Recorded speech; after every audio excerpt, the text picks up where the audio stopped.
à Bobo Dioulasso. L'avenir des enfants séropositifs préoccupe l'association Espoir pour demain. Ce 15 avril, l'association a réuni les acteurs intervenants dans la prise en charge des personnes vulnérables pour un atelier national. Compte rendu sur place à Bobo Dioulasso avec Moumouni Baro. 2003-2014, voilà un peu plus d'une décennie qu'elle a eu. L'association Espoir pour demain contribue activement à l'épanouissement des personnes vulnérables, comme les enfants infectés ou affectés par le VIH-Sida, les femmes enceintes séropositives et le couple mère-enfant victime de ces fléaux. À l'heure actuelle, le combat est loin d'être gagné selon les statistiques. C'est pourquoi il a été nécessaire d'initier cet atelier réunissant différents acteurs de lutte contre le VIH-Sida afin de mener des réflexions sur la prise en charge adéquate des enfants infectés. Quand on a commencé l'association Espoir pour demain, on avait pour objectif d'accompagner 50 familles. Mais au bout de 2 ans, on est passé à près de 120 familles.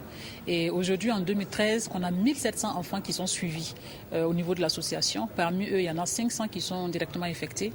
Et les femmes enceintes séropositives, on en a suivi 660 et 950 enfants ont bénéficié de la prévention transmission mère-enfant. La problématique de la prise en charge des enfants devient un problème crucial parce que les enfants qui prennent les traitements tôt, au bout de 5-10 ans, ils font des résistances. Et quand on fait des résistances, ça veut dire qu'il n'y a pas de suite. Ça veut dire que nos enfants qu'on a pu sauver maintenant, si on ne fait rien, on ne les verra pas grandir.